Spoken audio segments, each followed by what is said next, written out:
नमस्कार दर्शक बंधु आज क्षुद्र भिडियो आपण मानक स्वागत। दर्शक बंधु आज भिडियो मु आपण मानक बताइबी गुरुवार दिन चाउल एवं हलदी द्वारा कर दियंतु एही उपाय।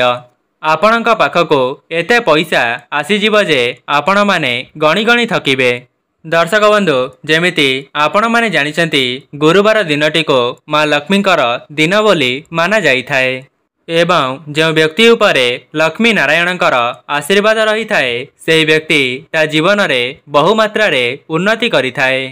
जो व्यक्तिर घरे माँ लक्ष्मी एवं नारायण स्थिर भाव रे वास करि थांती से घरर उन्नति बहुमात्रा रे होई थाए। ता सहित से घर को धन आसीबार मार्ग मध्य खोली जाई थाए। एही वीडियो रे आपण माने जानिबे गुरुवार दिन एमिति केउ काम को करिबा द्वारा आपणकर धन जनित समस्या दूर हेबा सहित आपणक जीवन को धन आसीबो। जेउ माने ऋण करज रे बुड़ी जाइछंती सेमानक ऋण करज माँ लक्ष्मीक आशीर्वाद रो खूब शीघ्र दूर होई जिवो। दर्शक बंधु गुरुवार दिन पोछा लगाइबा उचित नुहे। जो माने एपरी काम करि थांती से घरु माँ लक्ष्मी सदा सर्वदा छाड़ी करी चली जाती। किंतु जदि आपणकर पोछा लगाइबा बहुत आवश्यक अटे तेबे सेही पोछा जल रे आपण माने किछि मात्रा रे हलदी को पकाई पोछा लगाई परिबे। एपरी करिबा द्वारा आपणक घरु वास्तुदोष दूर हेबा सहित आपणक घर को सकारात्मक शक्तिर आगमन हेबो एवं आपण माने गुरुवार दिन स्नान आदि कार्य समापन करिबा परे जेतेबेले भगवानंकर पूजार्चना करिवे विशेष करी श्री विष्णुंकर पूजा करिबा समय रे आपण माने पूजा थाली रे किछि मात्रा रे हलदी को निश्चय रखिबे। ता सहित श्री विष्णुंक निकट रे आपण माने शंख बजाइबे जहा द्वारा लक्ष्मी नारायण आपणक उपरे प्रसन्न हेबे। जदि गुरुवार दिन आपण माने निज मुख्य द्वार रे हलदी पानी को सिंचन करती एवं निज घरर चतुर्पार्श्व रे हलदी पानी को सिंचन करिवे पूर्वरु आपणक घरे जहाँ भी किछि नकारात्मक शक्ति भरी होई रहिथिबो से सबु तुरंत ही बाहर को बाहरी जीव एवं भगवानक दयारु आपणक घर को सकारात्मक शक्तिर आगमन हेबो। जो माने सूर्यदेव को जल अर्पण करि थांती सेमाने सेही अर्पण करुथिबा जल रे किछि मात्रा रे हलदी मिसाई सेही जल को अर्पण करि परिबे एवं जो माने अविवाहित अछंती जदि सेमाने एही परि जल को सूर्यदेव को अर्पण करिवे तेबे सेमानंकर विवाह खूब शीघ्र होइथाय बोली मान्यता रहिछि एवं जो माने विवाहित अछंती सेमानंक वैवाहिक जीवन सुखमय होइथाय। दर्शक बंधु कौन आपण माने जानिछंती गुरुवार दिन ओस्त गछ एवं कदली गछर पूजा करिबा द्वारा आपण को अनेक शुभ फल प्राप्त होइथाय। ता सहित माँ लक्ष्मींकर आशीर्वाद मध्य सदा सर्वदा आपणक उपरे रही थाए। जो माने बृहस्पतिर ओषा रखि थांती किंबा बृहस्पतिर कथा शुणी थांती सेमानंकर जीवन बहुत सुखमय होइथाए।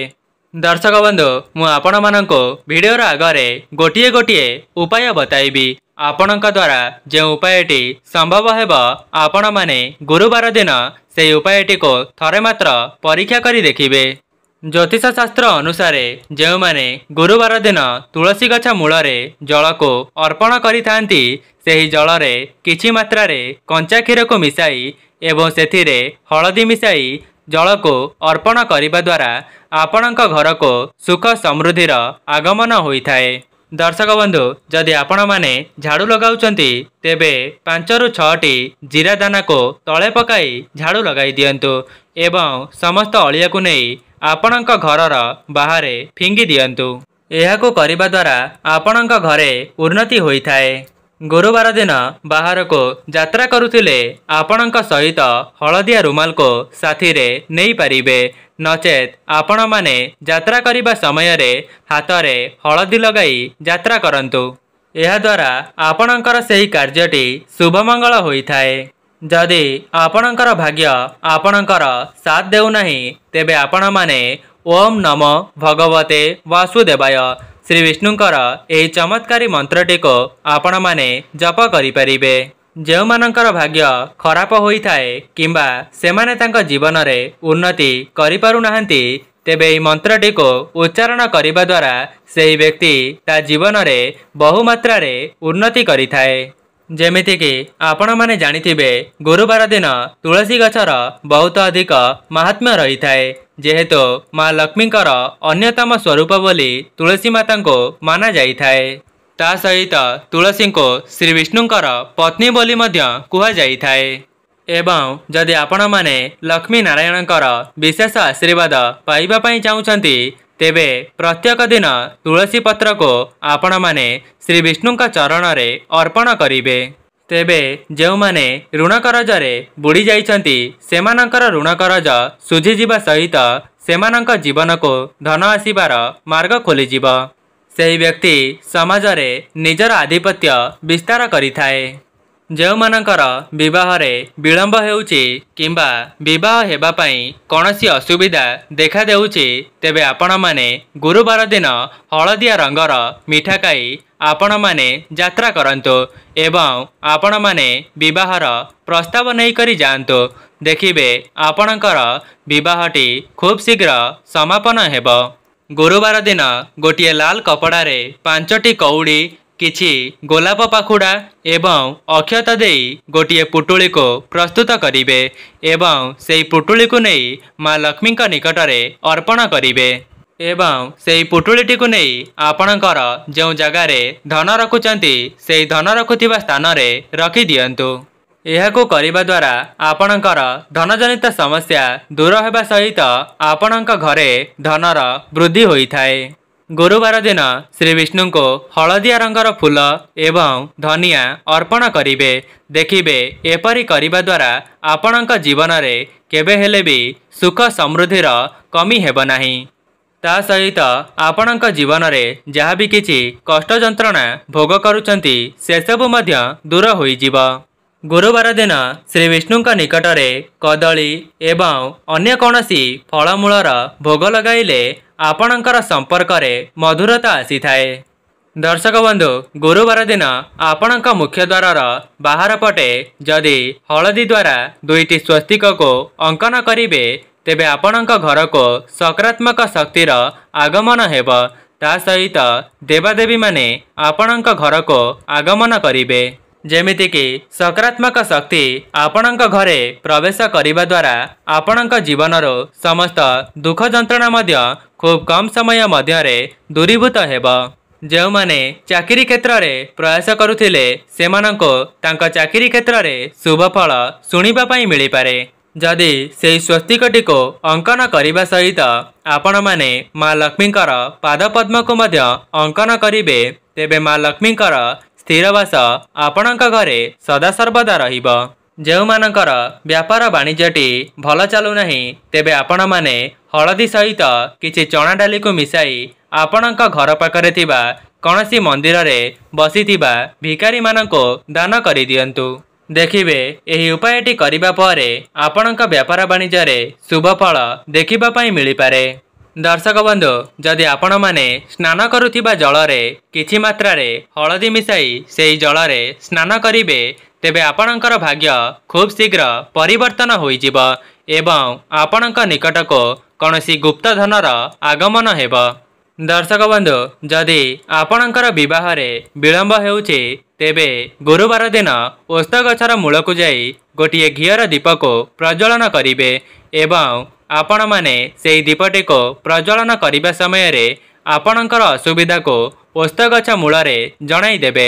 जेमिति कि आपण माने जानिथिबे ओस्त गछ को देववृक्ष बोली माना जाई थाए एवं आपण माने आपणक असुविधा को सेही जगह रे कहि देबा द्वारा देववृक्षटी आपणकर समस्त मनस्कामनाटी को से खूब शीघ्र पूर्ण करि देबे एवं आपण माने तुलसी गछ मूलर माटी रे किछि दुब घास को लगाई पारिबे। एपरी करिबा द्वारा माँ लक्ष्मी प्रसन्न होइथांती।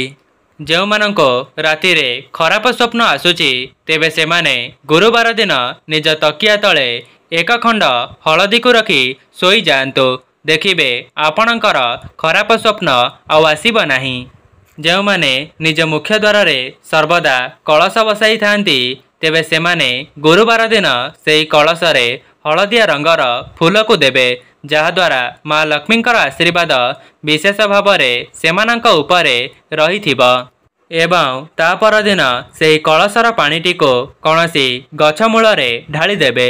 जदि आपण माने प्रत्येक गुरुवार को गुरुवार ए उपायटी करंती तेबे आपणक जीवनर समस्त समस्या दूर होइजिब। दर्शक बंधु जदि आपणक घरे छोट पिलांक उपरे नजर दोष पड़ुछि तेबे आपण माने प्रत्येक दिन सेही पिलाटीर मथारे हळदीर टीका लगांतु। देखिबे एपरी करिबा द्वारा सेही पिलाटी को नजर दोष लागिब नाही। जो माने घरू बाहर को जाती से माने बाहर को जीवा समय रे हळदीर तिलक को विघ्नहर्ता श्री गणेशंक मथारे लगाई देबे एवं सेही तिलकटी को आनी निज मथारे लगाई बाहर को यात्रा करंतु। एपरी करिदेबा द्वारा आपणकर सेही कार्यटी शुभ मंगल हेब। गुरुवार दिन दीप जालिबा समय रे आपण माने दीपरे हळदी एवं चाउल को मिसाई दीपर बती रे लगाई देबे एवं सेही दीपटी को माँ लक्ष्मी आगरे प्रज्वलन करिबे। एपरी करिबा द्वारा माँ लक्ष्मींकर आशीर्वाद आपणक घरे सदासर्वदा रहिब। ता सहित धनजनित समस्या मध्य आपणकर दूर होइजिब। दर्शक बंधु आपण माने जानिथिबे देवगुरु बृहस्पतिंकर प्रिय बारटी हेउछि गुरुवार एवं आपण माने गुरुवार दिन कदलीर विशेष उपाय को करिदेबा द्वारा बृहस्पति आपणक उपरे प्रसन्न हेबे। मु आपण माननको वीडियोर आगरे कदली द्वारा एमिति किछि उपाय को करिदेले आपणकर धन प्राप्तिर मार्ग खोली जाई थाए सेही विषय रे बताइबा पई जाउछि। जदि पति पत्नी मध्यरे मन मतांतर किंबा कली झगड़ा हेउछि तेबे सेमाने कदलीर सेवन करंतु नाही। एपरी करिबा द्वारा आपणकर दाम्पत्य जीवन रे सुखमय हेब। सेथिपई आपण माने कदली खांतु नाही। जो माने गुरुवार दिन व्रत रखिथिबे सेमाने मध्य कदलीर सेवन करंतु नाही।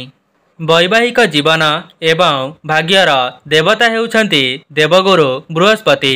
शास्त्र रे मान्यता रही गुरुवार दिन कौनसी अजण व्यक्ति ठारू कदली ग्रहण करिबा अनुचित होइथाए। ता सहित आपण माने गुरुवार दिन कौनसी अजण व्यक्ति ठारू हलदिया रंगर वस्त्र को मध्य ग्रहण करिबे नाही। दर्शक बंधु एमिति भी किछि लोक अछंती जो माने निज घरू किछि जिनिस सरीगले अन्य घरू आनी थांती तेबे आपण माने गुरुवार दिन केबे हेले भी हलदी को दियंतु नाही किंबा काहाठारू आणंतु नाही। दर्शक बंधु जदि आपण माने व्यवसाय करूछंती किंबा चाकरी क्षेत्र रे अछंती तेबे आसंतु जानिबा गुरुवार दिन एमिति केउ कार्य को करिबा द्वारा आपणकर व्यापार वाणिज्य उन्नति हेबा सहित आपण माने चाकरी क्षेत्र रे मध्य उन्नति करिवे। तेबे आपण माने गुरुवार दिन ब्रह्म मुहूर्तर निजर स्नान आदि कार्य समापन करिबा परे जोड़ा होइतिबा गोटिए कदली को आनिबे एवं आपण माने जेतेबेले दीप को प्रज्वलन करिबे सेही दीपरे दुईटी लवंग को पकाई देबे एवं सेही कदलीटी को नहीं श्री विष्णुंक निकटरे प्रसाद लगाइबे एवं सेही प्रसाद को लगाइबा समय रे ओम नमो भगवते वासुदेवाय एही मंत्रटी को 3 थर उच्चारण करिबे। एहा परे आपणकर जहाँ भी किछि मनस्कामना रही ताहाको श्री विष्णुंक निकटरे जणाई देई सेही कदलीटी को आपणक पूजा घरे रखिदेबे एवं शुक्रवार दिन ठीक सही परी निजर स्नान आदि कार्य समापन करिबा परे सेही कदलीटी को नहीं आसीबे एवं गोटिए कदली को आपण माने गोमाता को खाइबाकू देबे एवं आउ गोटिए कदली को निजे प्रसाद भावरे सेवन करिबे। एही उपायटी को करिनेबा द्वारा आपणकर जहाँ भी किछि मनस्कामना अछि से सब पूरण हेबा सहित आपणकर धनरे वृद्धि हेब। ता सहित आपणक परिवार रे सुख समृद्धिर आगमन हेब। निज परिवार लोक माने उन्नति करिवे। आपण माने केवल एही उपायटी को 5टी गुरुवार करि नियंतु। देखिबे एहाको करिबा परे आपणक जीवनरो धनजनित समस्या दूर हेबा सहित आपणक जीवन को धन आसीबार मार्ग खोली जिवो। तेबे दर्शक बंधु यह थिला गुरुवार किछिटा उपाय। जदि आपण माननको वीडियोटी भल लगी थाए वीडियोटी को लाइक करी कमेंट बॉक्स रे जय मां लक्ष्मी अवश्य लिखि दियंतो एवं चैनल टी रे नुआ थिले चैनल टी को सब्सक्राइब करि दियंतो। आजि पई रहुछि नमस्कार।